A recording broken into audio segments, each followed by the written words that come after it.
ମୁସମୁସିଆ କୁଡ଼ୁମୁଡ଼ା ଭୃଷଙ୍ଗ ପତ୍ରର ପକୁଡ଼ି।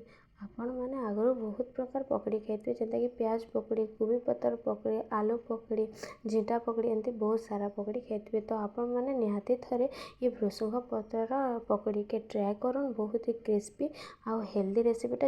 ତ ଚାଲୁନ୍ ଭିଡ଼ିଓଟାକେ ଷ୍ଟାର୍ଟ କର୍ମା।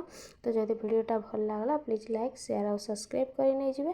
ତ ଚାଲୁନ୍ ଷ୍ଟାର୍ଟ କର୍ମା ରେସିପି। ସେଥିଲାଗି ବହୁତ ସାରା ମୁଇଁ କାଁ କରିଛେ ନା ଭୃଷଙ୍ଗ ପତ୍ର ନେଇଯାଇଛେ, ଦେଖିପାରୁଥିବେ ପୁରା ଫ୍ରେଶ୍ ଅଛେ। ଆଉ ସେଟାକେ କାଁ କର୍ମା, ଗୋଟେ ଜାଗାରେ ପାଣି ନେଇକରି ଭୃଷଙ୍ଗ ପତ୍ରକେ ସବୁ କାଢ଼ି ଏଥିରେ ପାଣିରେ ପକେଇଦେମା। ଯେମିତିକି ଭୃଷଙ୍ଗ ପତ୍ରରେ ଯଦି କିଛି ଧୂଳି ଥିଲା ଲାଗିଥିବ ସେସବୁ ପାଣିରେ ଧୋଇ ହେଇକି ସଫା ହେଇଯିବ। ବହୁତ ହି କମ୍ ଜିନିଷରେ ଏ ରେସିପିଟା ଆମେ ବନାମା। ମିର୍ସିଙ୍ଗା ପତ୍ରଟା ଟିକେ ପତ୍ର ଯଦି ମୋଟା ଥିବା ତାହେଲେ ବି ଚଲବା। ତ ଏମିତି କରି ସବୁ ମିର୍ସିଙ୍ଗା ପତ୍ର ଦେଇଦେମା। ବହୁତ ସାରା ମିର୍ସିଙ୍ଗା ପତ୍ର ଦେବେ, ତାହେଲେ ଆମର ପକୁଡ଼ିଟା ବହୁତ ହି ବଢ଼ିଆ ଲାଗ୍ବା। ଆପଣମାନେ ଆଗରୁ କେବେ ଏନ୍ତା କରି ଭୃଷଙ୍ଗ ପତ୍ର ପକୁଡ଼ି ବନେଇଛନ୍ କାଁ ଯେ ପ୍ଲିଜ୍ କମେଣ୍ଟ କରିକି କହିବେ। ଦେଖିପାରୁଥିବେ ଏଇଟା ଆମେ ଭୃଷଙ୍ଗ ପତ୍ର ସବୁ କାଢ଼ିଦେଲେ ଯେତେ ଦରକାର, ଆଉ ଏଟାକେ ଭଲ ଭାବେ ଧୋଇକିରି ଆଉ ଗୋଟେ ପ୍ଲେଟ୍ରେ କାଢ଼ି ନେଇଯିବେ। ଆଉ ଏ ପତ୍ରକେ କାଢ଼ିକିରି 1ରୁ 2 ମିନିଟ୍ ତାକୁ ବାହାରେ ରଖିଦେବେ, ଯେନ୍ତାକି ପତ୍ରରେ ଯାହା ବି ପାଣି ଲାଗିଥିବ ସବୁ ତଲେ ରହିଯିବ ଆଉ ପାଣିକେ ସବୁ କାଢ଼ି ନେଇଯିବେ। ଆଉ ଯେ ଗୋଟେ ଜାଗାରେ ଗୋଟେ ପ୍ଲେନ୍ ଜାଗାଟେ ନେମା, ସେଥିରେ 1 କପ୍ ବେସନ ନେବେ। ଆପଣ ଆପଣଙ୍କ ହିସାବରେ ବେସନ ନେଇପାରିବେ। ବେସନ ଜାଗାରେ ଅଧା ବେସନ ଆଉ ଅଧା ଚାଉଳ ଚୁନା ବି ନେଇପାରିବେ। ଯେହେତୁ ମୁଇଁ ଖାଲି ବେସନରେ କରିଛେ ତ 1 କପ୍ ବେସନ ନେଇଯାଇଛି। ଆଉ ଏଥିରେ ଆମେ କିଛି ଜିନିଷ ଦେମା, ଯେନ୍ତାକି ଟିକେ ଜିରା ଦେଇଦେମା, ଫ୍ଲେଭର ବହୁତ ହି ବଢ଼ିଆ ଆସ୍ବା। ତାପରେ ଜିରା ଦେଇ ସାରିଲା ପରେ ଏଥିରେ ଆମେ ହାଫ୍ ଟିସ୍ପୁନ୍ରୁ ବି ହାଫ୍ ଦେମା ହଳଦୀ ଗୁଣ୍ଡ, ଟିକେ ଭଲ୍ କଲର୍ ଦିଶବା ବୋଲି। ଆଉ ଟିକେ ଧନିଆ ଆଉ ଜିରା ପାଉଡ଼ର ଦେଇଦେମା। ଇଟା ଦେଲେ ବି ଟେଷ୍ଟଟା ବହୁତ ବଢ଼ିଆ ଲାଗ୍ବା। ଆଉ ଟିକେ ଭଲ୍ ସ୍ପାଇସିନେସ୍ ଆସ୍ବା ବୋଲି ଟିକେ କାଶ୍ମୀରୀ ରେଡ଼୍ ଚିଲି ଦେମା। ଦେଇ ସାରିଲା ପରେ ସ୍ୱାଦ ଅନୁସାରେ ନୁନ୍ ଦେଇଦେମା। ନୁନ୍ ଦେଇ ସାରିଲା ପରେ ଏଇଟା କାଁ କର୍ମା ନା ସୁଖା ଟିକେ ଏଟାକେ ସବୁକେ ମିକ୍ସ କରିଦେମା, ଯେମିତି ଲୁଣଟା ଏତାର ଭିତରେ ଭଲ ଭାବରେ ମିକ୍ସ ହେଇଯିବ। ତ ଏମିତି ଦେଇଦେମା। ତାପରେ ଯେନ୍ ଧୋଇକିରି ବାଛିକି ରଖିଥିବା ମିର୍ସିଙ୍ଗା ପତ୍ର ସବୁକେ ଏଥିରେ ଦେଇଦେବେ।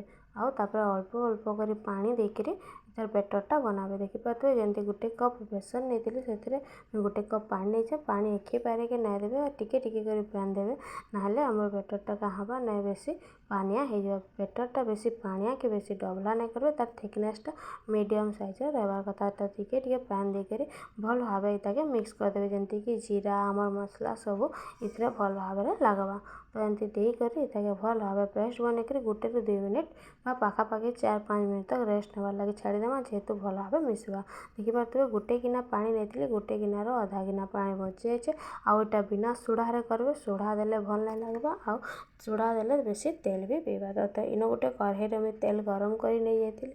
ତେଲ ଗରମ ହେଲା କି ଚେକ୍ କରବାର୍ ଲାଗି ଛୋଟ ଗୋଟେ ମିର୍ସିଙ୍ଗା ପତ୍ରଟେ ନେଇକି ପକେଇଦେମା। ଯଦି ସେଟା ସାଙ୍ଗେ ସାଙ୍ଗେ ଉପରକେ ଉଠି ଆସିଲା ତ ଆମର ତେଲ ଇନ ଭଲ୍ ଗରମ ହେଇଛେ ବୋଲି ଜାନ୍ମା। ଆଉ ଏଇଟା ପକୁଡ଼ି ଯେତେବେଲେ ପକଉଥିବେ ଫ୍ଲେମ୍ଟାକେ ମିଡ଼ିୟମ୍ ଫ୍ଲେମ୍ରେ ରଖି ନେଇଥିବେ। ତ ସବୁ ଗୋଟେ ଗୋଟେ କରି ଏମିତି ଭୃଷଙ୍ଗ ପତ୍ରର ପକୁଡ଼ିକି ଆମେ ପକେଇଦେମା। ଆଉ ଫ୍ଲେମ୍ଟା ମିଡ଼ିୟମ୍ ରଖିଥିବେ। ହେଇ ଆସିଲେ ମଝିରେ ମଝିରେ ଟିକେ ଟିକେ କାଁ କରିବେ ନା ଫ୍ଲେମ୍କେ ହାଇ କରି ନେବେ। ତ ଏମିତି କରି ସବୁ ପକେଇଦେବେ। ଫ୍ରେଣ୍ଡସ୍, ଭୃଷଙ୍ଗ ପତ୍ରର ଏ ପକୁଡ଼ିଟା ମୁଁ ଫାର୍ଷ୍ଟ ଥର ତିଆରି କଲି, ଆଉ ଏଇଟା ବହୁତ ହି ବଢ଼ିଆ ଲାଗୁଥିଲା। ଆପଣମାନେ ନିଶ୍ଚୟ ଏଟାକେ ଥରେ ଟ୍ରାଏ କରନ୍। ଭୃଷଙ୍ଗ ପତ୍ର ଆମର ଦେହର ଲାଗି ବହୁତ ହି ହେଲ୍ଦି ହେଇଥିସି। ତ ନିଶ୍ଚୟ ଆପଣମାନେ ଟ୍ରାଏ କରିବେ, ଆଉ କଲେ କେମିତି ଲାଗଲା ଯେ କମେଣ୍ଟ କରିକି କହିବେ। ଦେଖିପାରୁଥିବେ ସବୁ ଭଲ୍ ଭାବେ ଆମେ କ୍ରିସ୍ପି ଗୋଲ୍ଡେନ୍ ଫ୍ରାଏ ହେବାର୍ ତକ୍ ଭାଜିଦେମା। ଗୋଟେ ଫାଲ୍ ହେଇଗଲେ ଆଉ ଗୋଟେ ଫାଲ୍କେ ଉଲ୍ଟେଇ ଦେମା। ଆରୁ 2 ଫାଲ୍ ଉଲ୍ଟେଇ ପୁଲ୍ଟେଇକିରି ଭଲ୍ ଭାବରେ ଆମେ ଏଟାକେ ଫ୍ରାଏ ହେବାର୍ ଲାଗି ଛାଡ଼ିଦେମା। ଫ୍ରେଣ୍ଡସ୍, ଯେହେତୁ ଆମେ ଏଥିରେ ସୋଢ଼ା ନାଇଁ ଦେଇ, ଏଇଟା ନରମ ନାଇଁ ହୁଏ କି ବେଶୀ ଟାନ୍ ନାଇଁ ହୁଏ। ପକୁଡ଼ିଟା ବହୁତ ହି ବଢ଼ିଆ ବନବା। ଯେମିତି କୁହାହେଇଥିଲା ହେମିତି କରିବେ। ଭିଡ଼ିଓକୁ ବିଲକୁଲ ବି ସ୍କିପ୍ ନାଇଁ କରିବେ। ତ ଦେଖିପାରୁଥିବେ 2 ସାଇଡ଼୍ ବହୁତ ବଢ଼ିଆସେ ହେଇଗଲାନ। ଇହାଦେ ଆମେ ଏଟାକେ ବାହାର କରି ନେଇଯିମା। ଦେଖିପାରୁଥିବେ ହେଇଗଲାନ। ଏବେ ଏଟାକେ ତେଲରୁ ବାହାର କରିଦେମା। ତେଲଟା ଭଲ୍ ଭାବେ ନିଜରାବେ, ଯେହେତୁ ତେଲ ରହିବାର କଥା ନୁହେଁସି। ତ ଭଲ୍ ଭାବେ ତେଲକେ ନିଜେଇ ଦେଇ ସାରିଲା ପରେ ପ୍ଲେଟ୍ରେ କାଢ଼ି ନେଇଯିମା। ଦେଖିପାରୁଥିବେ ହେଇଗଲାନ। ଏବେ ପ୍ଲେଟ୍ରେ ସର୍ଭ କରି ନେଇଯିମା। ଦେଖୁନ୍ ତାର୍ ଆୱାଜରୁ ବି ଆପଣମାନେ ଜାଣିପାରୁଥିବେ କେମିତି କୁଡ଼ୁମୁଡ଼ା ହେଇଛେ ଯେ। ତ ଏବେ ସବୁ ସେଇ ସେମ୍ ପ୍ରୋସେସ୍ରେ ମୁଁ ସବୁ ପକୁଡ଼ି ଯାକ ଛାନି ନେଇଗଲି। ଦେଖିପାରୁଥିବେ ବନିକି ରେଡ଼ି ହେଇଗଲା ଆମର ୟୁନିକ୍ ଭୃଷଙ୍ଗ ପତ୍ରର ପକୁଡ଼ି। ଭିଡ଼ିଓଟା କେନ୍ତା ଲାଗଲା ଯେ କହିବେ। ଦେଖାମା ଆଉ ଗୋଟେ ଭିଡ଼ିଓରେ। ରହିଲି, ଜୟ ଜଗନ୍ନାଥ। Thank for watching. ହଁ ଫ୍ରେଣ୍ଡସ୍, ଡେଫିନେଟଲି ଥରେ ଇ ରେସିପିଟାକେ ଟ୍ରାଏ କରିବେ, ଆଉ ଭଲ ଲାଗଲେ କହିବେ। ରାଧେ ରାଧେ।